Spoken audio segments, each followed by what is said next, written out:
Hoje, no Direto ao Ponto, nós vamos falar sobre a violência, mostrar dados, números mundiais e também o que você pode fazer para aumentar a paz. Não perca!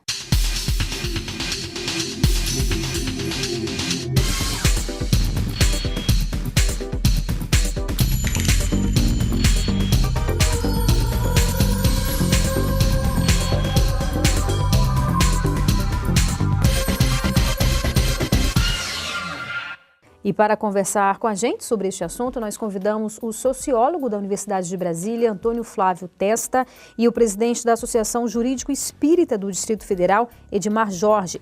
Aqui ao meu lado, como sempre, nosso colaborador Jaime Ferreira Lopes. Obrigada a todos pela participação.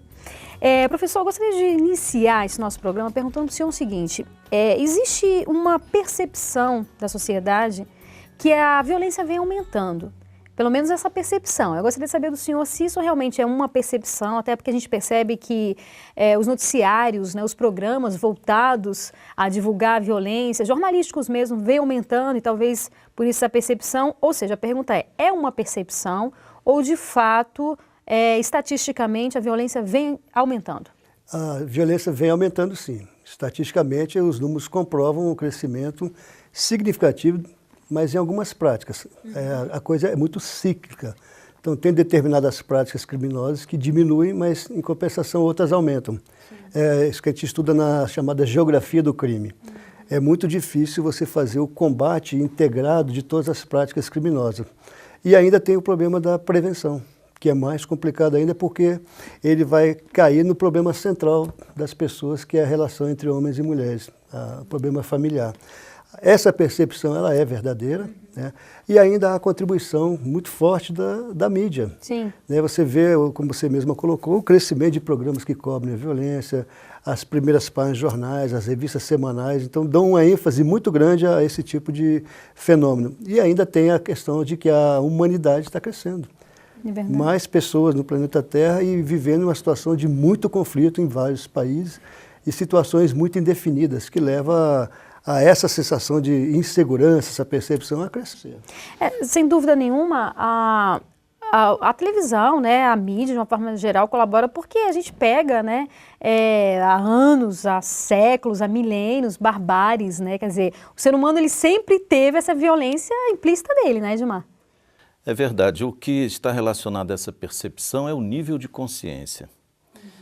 O espírito humano, encarnado ou desencarnado, do alfa, ômega, ele passa por um processo de ampliação da consciência. Além dos fenômenos hoje políticos, econômicos, psicossociais que são evidentes, há um natural desenvolvimento da consciência, um aumento da percepção nesse sentido, de que essas crises nos têm assim aturdido, né? Gerado um clima de caos que na verdade não existe. Nós estamos caminhando para o melhor. Sim. Embora pareça, né, que os ímpios, o mal, a violência vá tomar conta de tudo. É exatamente o contrário. A ampliação da consciência humana está levando a níveis de identificação de intolerâncias, de preconceitos, a busca de soluções pelo caminho mais fácil, utilitarista, materialista ou hedonista, quer dizer, com base no prazer, na satisfação imediata das suas necessidades. Alguns têm optado pela violência, o que é natural no ser humano, foi sempre assim, desde o início da história.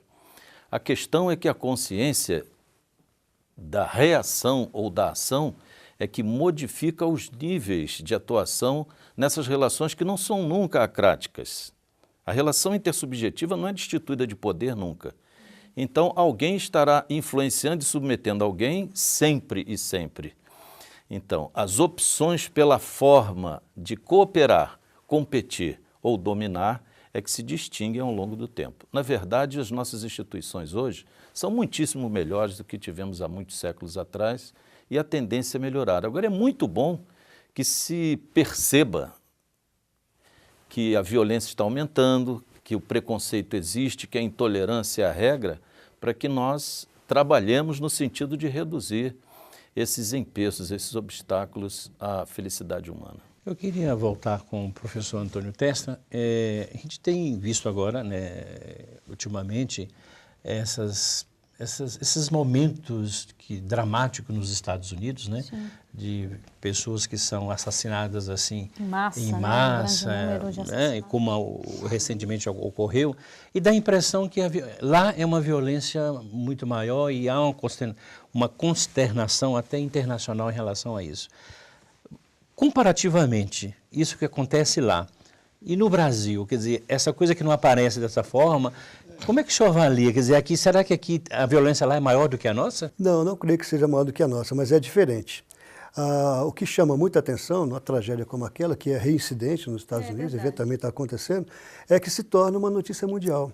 Mas ninguém mostra nos jornais nem da capital as tragédias aqui de Águas Lindas, o massacre aqui em Lusiânia das crianças que foram violentadas, as mães de Altamira que tiveram seus filhos emasculados, com os olhos retirados, as mãos cortadas. E isso não entra na mídia internacional. Então, tudo que acontece nos Estados Unidos vira um assunto de impacto mundial. É claro que aquele tipo de manifestação é chocante, porque, diferentemente do que acontece no nosso país, as pessoas jovens ainda ficam com ódio dos outros, vão até as escolas, as creches, lanchonetes, saem matando, depois suicidam ou são executadas pela polícia. E não é tão raro isso acontecer, né? Eu acho que o que chama atenção também é isso. É frequente. Você vai se lembrar do caso de Oklahoma. Sim. E vem, recentemente também um outro rapaz asiático fez a mesma coisa. Mais recentemente ainda, um outro ficou indignado que foi desempregado, voltou, matou os ex-colegas de trabalho, matou o patrão. Então é uma coisa que no Brasil de vez em quando acontece também. Mas nós não podemos esquecer que lá no Japão, recentemente também, um rapaz começou a mandar torpedos, dizendo que ia sair do metrô, esfaqueando as pessoas.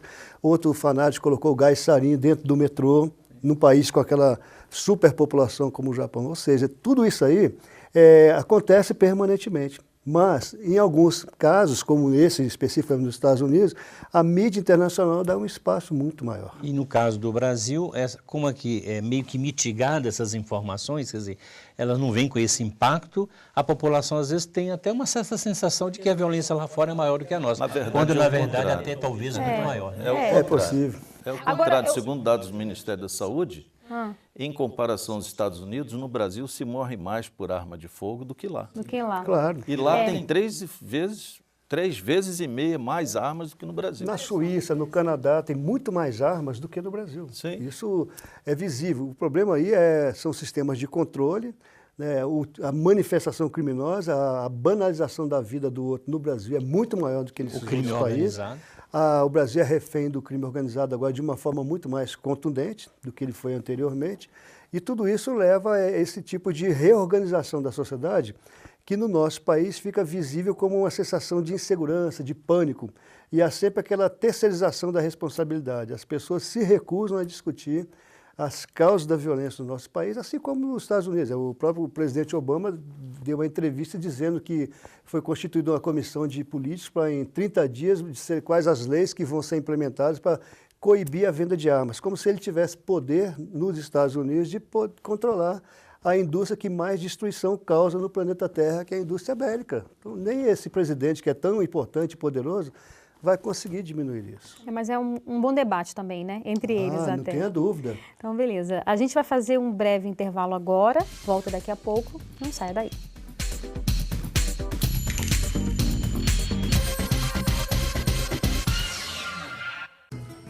Você gostaria de ajudar a expandir o espiritismo na TV?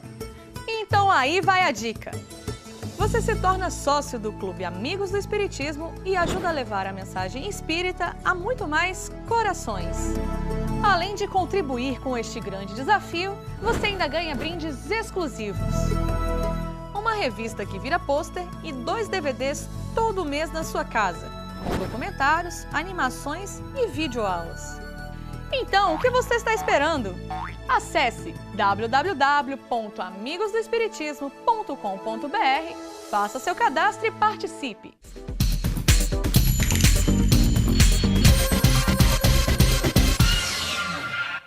Estamos de volta hoje falando sobre a violência.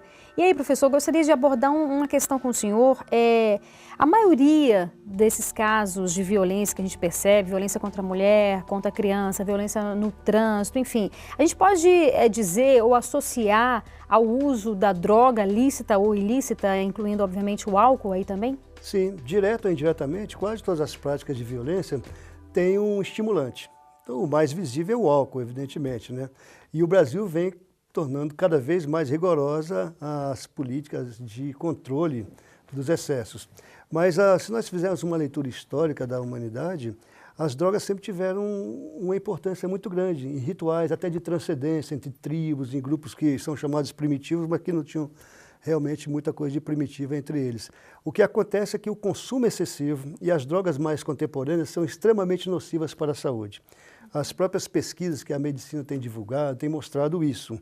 E há o efeito químico, que é você colocar drogas como essa, que é o verdadeiro veneno que está sendo colocado à disposição da juventude brasileira, que é o crack. Que esse realmente talvez seja o pior problema que o governo e a família brasileira irão enfrentar nesta década que está em andamento. Então nós temos analisado que sempre que ocorre uma motivação para a violência, você tem um componente álcool. Por exemplo, aqui em Brasília, temos várias teses de mestrado e uma que me chamou muita atenção em ciência política é sobre a violência entre homens e mulheres, aqui em Brasília. O fator motivador maior é o excesso de álcool. E as mulheres que mais são agredidas pelos homens são as mulheres mais ricas da nossa cidade. Olha só. E são as que menos reclamam, que menos registram as suas queixas. Porque casaram por amor, porque tem algumas perdas materiais, tem o problema da vergonha. Tudo isso aí de se expor, então, leva a esse tipo de coisa. E a pesquisadora foi ameaçada de morte várias vezes por vários maridos, que não queriam que as esposas dessem os depoimentos. O fator principal é o excesso de álcool, que leva a um desequilíbrio muito grande.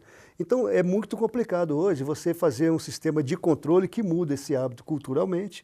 A indústria é muito poderosa, né, e vem esse embate. Enquanto não houver uma canalização para as crianças se prepararem para serem adultas de uma forma mais sadia, nós iremos ter esse problema crescente. Edmar, vamos voltar um pouquinho agora para o aspecto, vamos dizer, espiritual dessa temática, que é realmente muito complexa, né? Nós estamos vendo aqui rapidamente algumas dessas informações acerca dessa realidade da violência no Brasil e no mundo. Do ponto de vista da doutrina espírita, teríamos aí como aprofundar e verificar quais causas levam o homem, por exemplo, a praticar tanta violência como nós temos vindo nos últimos tempos? A fonte primeira de toda a violência é o egoísmo humano.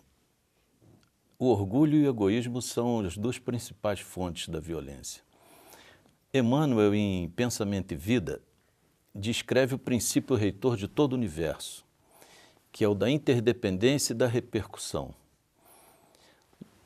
Significa dizer, aliás, confirmando a questão 132 do Livro dos Espíritos, que diz que tudo no universo é solidário.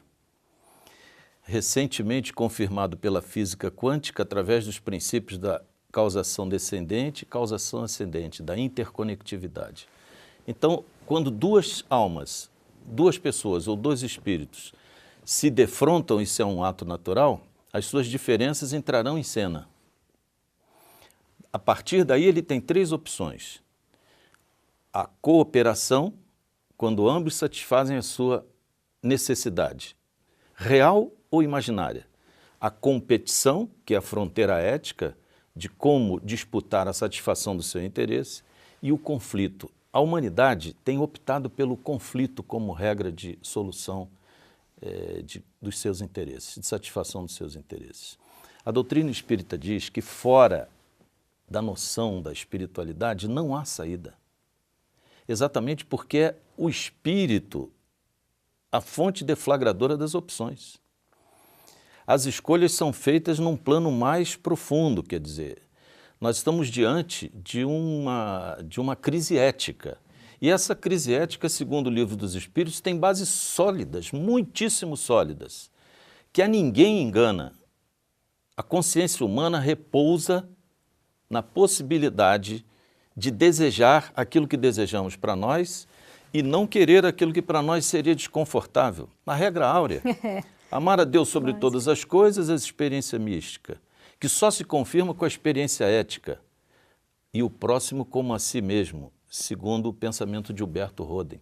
Então, não há como atingir níveis melhores de pacificação individual ou coletiva sem esse despertamento interno, sem esse trabalho longo, diuturno, multimilenar do despertamento interno, da necessidade de sermos mais altruístas, de percebermos o outro, de o admitirmos como parceiro e não como alguém que possamos eliminar, porque, na verdade, a humanidade tem errado neste ponto. Ninguém eliminará o mal do outro. Isso é interessante.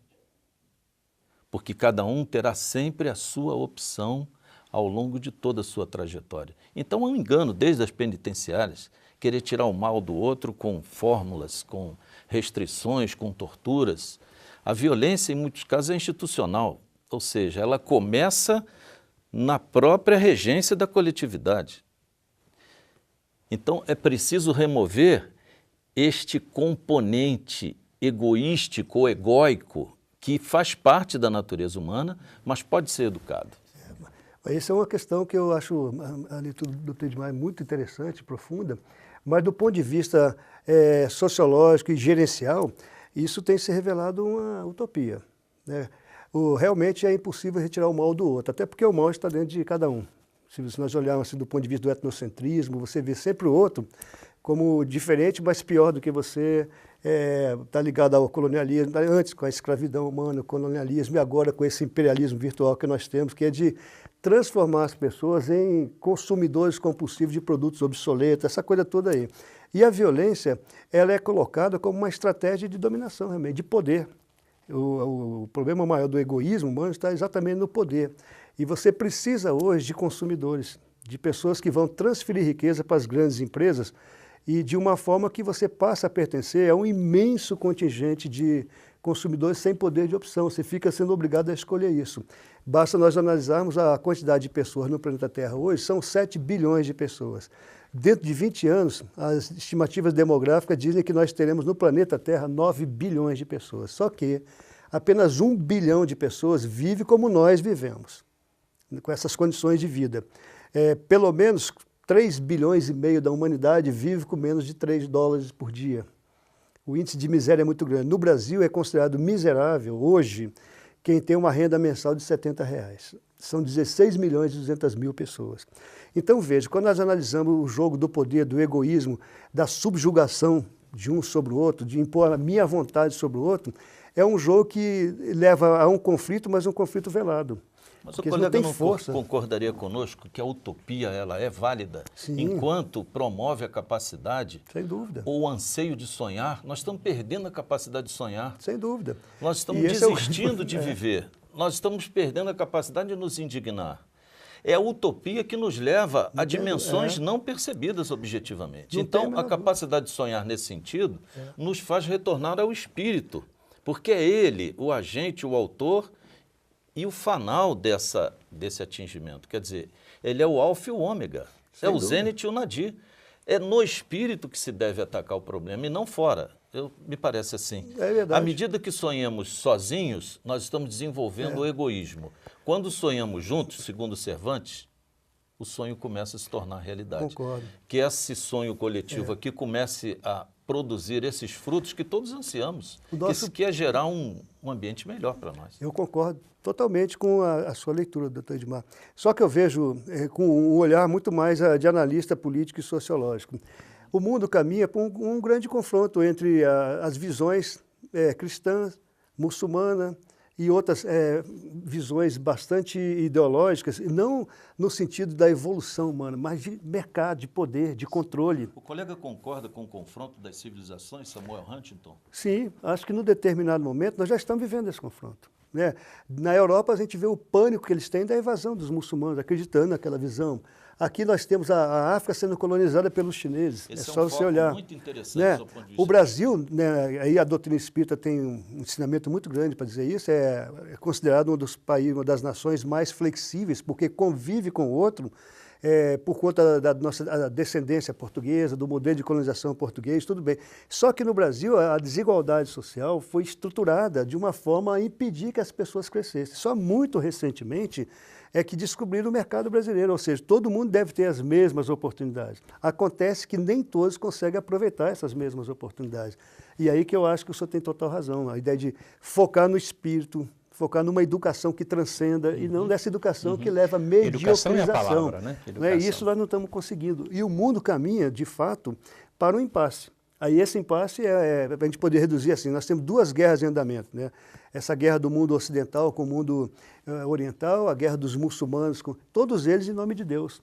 Usa o mesmo argumento para destruir um ao outro. O eixo do mal só vira polaridade, né? São coisas que a gente não consegue explicar. Como é que você consegue promover a destruição do outro alegando em nome de Deus? O engano é o mesmo. O mesmo, são os equívocos que... Sem dúvida nenhuma, da própria religião. Então agora a gente vai fazer mais um breve intervalo. Voltamos daqui a pouco, não saia daí.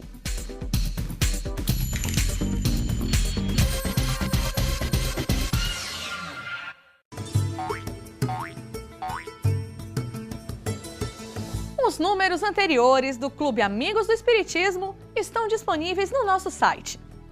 As revistas que viram pôster e têm 2 DVDs, com documentários, animações e videoaulas, podem ser adquiridas individualmente. Se você já é sócio, complete a sua coleção. Se ainda não é, escolha os números que desejar.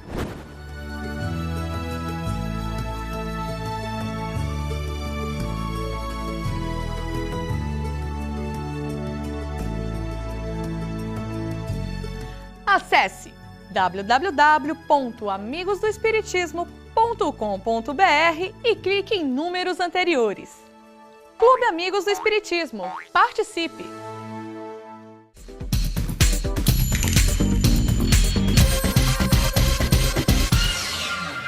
Estamos de volta, hoje falando sobre a violência, e a gente estava falando no bloco passado sobre essa questão do consumismo, né? Hoje mata-se para ter um tênis, muitas vezes o tênis é até pirata, enfim.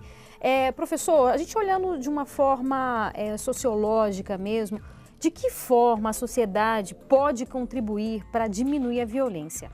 Veja, o problema da distribuição da riqueza do planeta é muito desigual.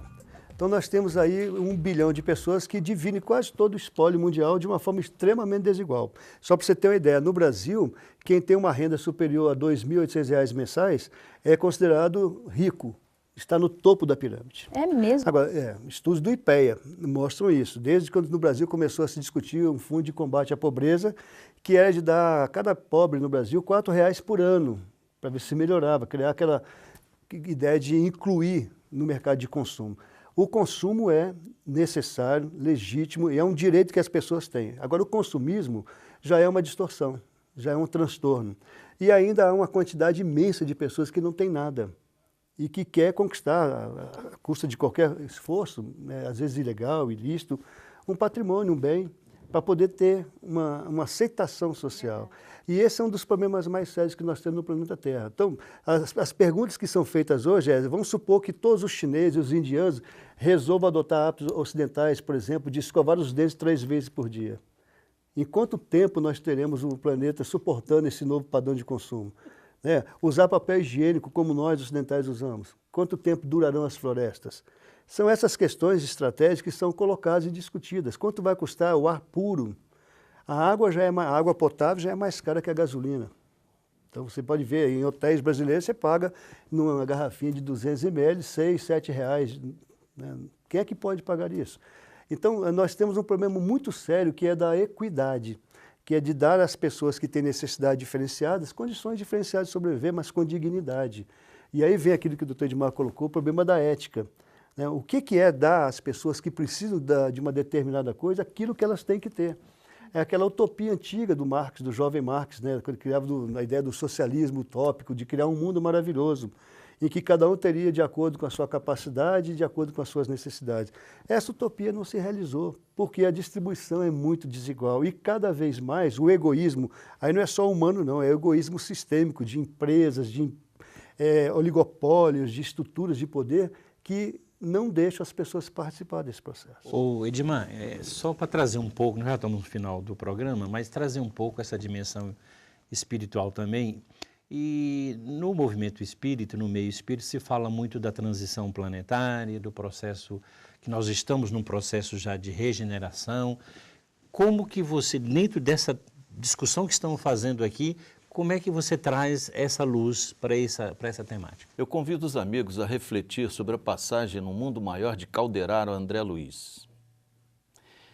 Afirma Calderaro que chegaria um momento da humanidade que a pessoa ser altruísta, ser solidária, compreender, tolerar, reduzir o seu nível de preconceito, seria uma necessidade de sobrevivência. Tal como o ar, a água, o remédio ou o alimento é para o corpo. Com o aumento das demandas, das crises, a gente pode observar esse processo de maneira muito clara. Nós estamos tendo que abrir mão de conveniências, de confortos, de utilidades que não abríamos em benefício do nosso próprio bem-estar. Significa dizer, a necessidade de uma convivência mais harmoniosa vai levar o homem, o ser humano, necessariamente a adotar novos comportamentos. Porque o momento de ruptura já é antevisto pela espiritualidade. Como nem Jesus sabia qual seria esse momento, e o conhecimento revelado ele é tão importante quanto o filosófico, o científico ou o religioso, ideológico em geral, as 4 vias da obtenção de conhecimento, nós temos hoje a confirmação já revelada no início do século passado, através de Calderaro e André Luiz, que este processo já está em curso. Uma entidade veneranda, que certamente nos inspira de onde se encontra agora, Bezerra de Menezes, em seus repetidos pronunciamentos no Conselho Federativo Nacional, tem afirmado que nós estamos vivendo os dias gloriosos do porvir. Dia glorioso do porvir é a crise no nível máximo, porque crise, segundo o seu sentido etimológico grego, é ver claro, e segundo a cultura chinesa, é risco e oportunidade. Ou seja, se nós não identificarmos claramente quais são os riscos e as oportunidades, e se não conseguirmos ver muito claro, sob o ponto de vista ocidental, o que nos convém de maneira duradoura e perpétua, nós estaremos sendo excluídos do sistema. Tal qual hoje o consumismo exclui determinadas classes, determinados tipos de pessoas, determinadas regiões. É um movimento natural. Alguns falam, né, como Boff, que é um movimento da Mãe Terra, né, da Gaia. Nós vemos que há uma relação com os habitantes, porque nós somos sujeito e objeto dessas mudanças. Sartre.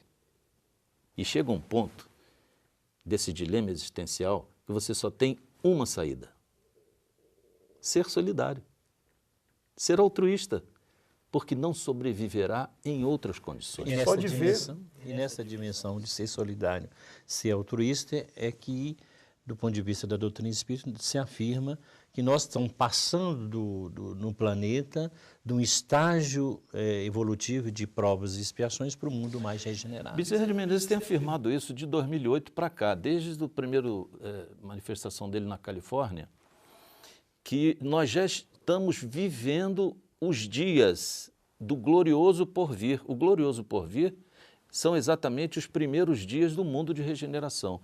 Na Terra hoje, é curioso ver isso da nossa geração, nós nascemos num mundo de expiações e provas em que a quantidade de pessoas submetidas à expiação era muito maior do que de provas. Essa equação se inverteu.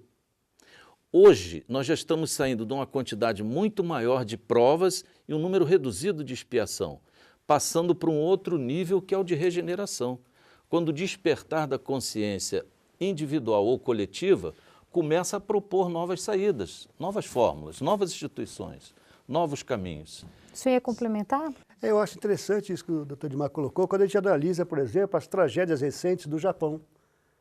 O nível de solidariedade é uma coisa admirável. Verdade. Você não viu ninguém indo depedrando o patrimônio desesperado, público, desesperado, chorando. Filas, achavam carteiras com dinheiro, devolviam, procuravam. Coisas que estavam...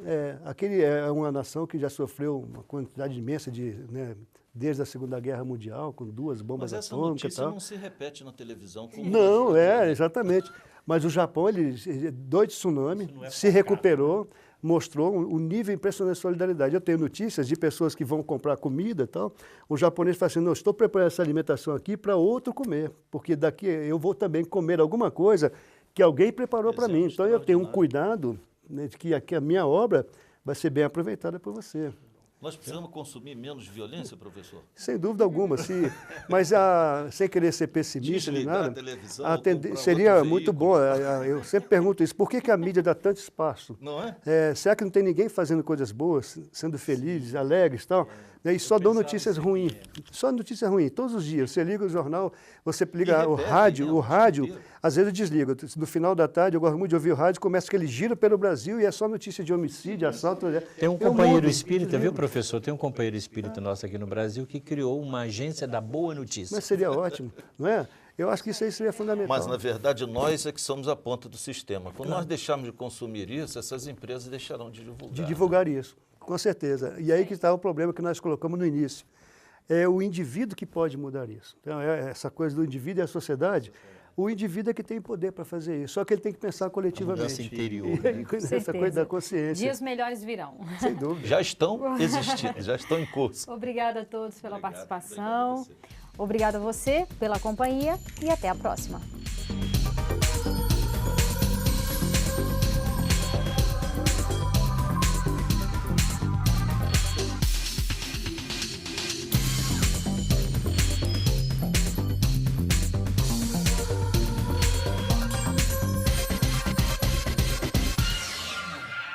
Que diminuem, mas em compensação outras aumentam. Isso que a gente estuda na chamada geografia do crime. É muito difícil você fazer o combate integrado de todas as práticas criminosas. E ainda tem o problema da prevenção, que é mais complicado ainda porque ele vai cair no problema central das pessoas, que é a relação entre homens e mulheres, o problema familiar. Essa percepção ela é verdadeira, né? E ainda há a contribuição muito forte da mídia. Sim. Né? Você vê, como você mesma colocou, o crescimento de programas que cobrem a violência, as primeiras páginas de jornais, as revistas semanais, então dão uma ênfase muito grande a esse tipo de fenômeno. E ainda tem a questão de que a humanidade está crescendo. É verdade. Mais pessoas no planeta Terra e vivendo uma situação de muito conflito em vários países e situações muito indefinidas, que leva a essa sensação de insegurança, essa percepção.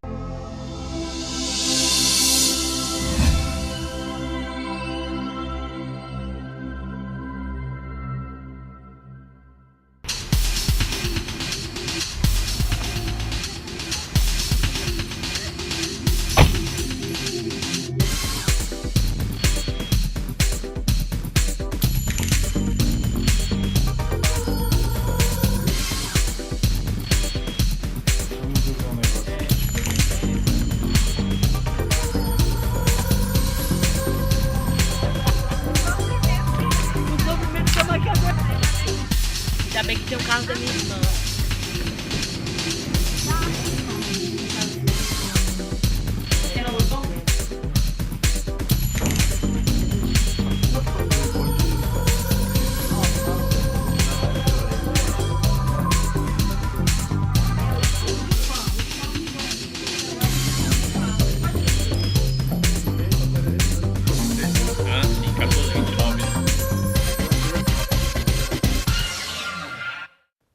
Hoje, no Direto ao Ponto, nós vamos falar sobre a violência, mostrar dados, números mundiais e também o que você pode fazer para aumentar a paz. Não perca!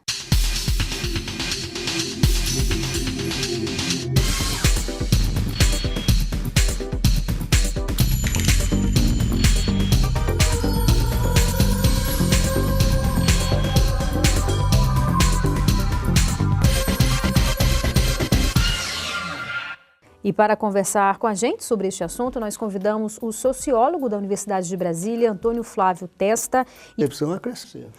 Sem dúvida nenhuma, a televisão, né, a mídia, de uma forma geral, colabora porque a gente pega, né, há anos, há séculos, há milênios, barbáries, né, quer dizer, o ser humano ele sempre teve essa violência implícita dele, né, Edmar? É verdade, o que está relacionado a essa percepção é o nível de consciência. O espírito humano, encarnado ou desencarnado, do alfa, ômega, ele passa por um processo de ampliação da consciência. Além dos fenômenos hoje políticos, econômicos, psicossociais que são evidentes, há um natural desenvolvimento da consciência, um aumento da percepção nesse sentido, de que essas crises nos têm assim aturdido, né? Gerado um clima de caos que na verdade não existe. Nós estamos caminhando para o melhor. Sim. Embora pareça, né, que os ímpios... E o presidente da Associação Jurídico Espírita do Distrito Federal, Edmar Jorge, aqui ao meu lado, como sempre, nosso colaborador Jaime Ferreira Lopes. Obrigada a todos pela participação. Professor, eu gostaria de iniciar esse nosso programa perguntando para o senhor o seguinte: existe uma percepção da sociedade que a violência vem aumentando, pelo menos essa percepção. Eu gostaria de saber do senhor se isso realmente é uma percepção, até porque a gente percebe que os noticiários, né, os programas voltados a divulgar a violência, jornalísticos mesmo, vem aumentando e talvez por isso a percepção, ou seja, a pergunta é uma percepção ou de fato, estatisticamente, a violência vem aumentando? A violência vem aumentando, sim. Estatisticamente, os números comprovam um crescimento significativo, mas em algumas práticas. A coisa é muito cíclica. Então, tem determinadas práticas criminosas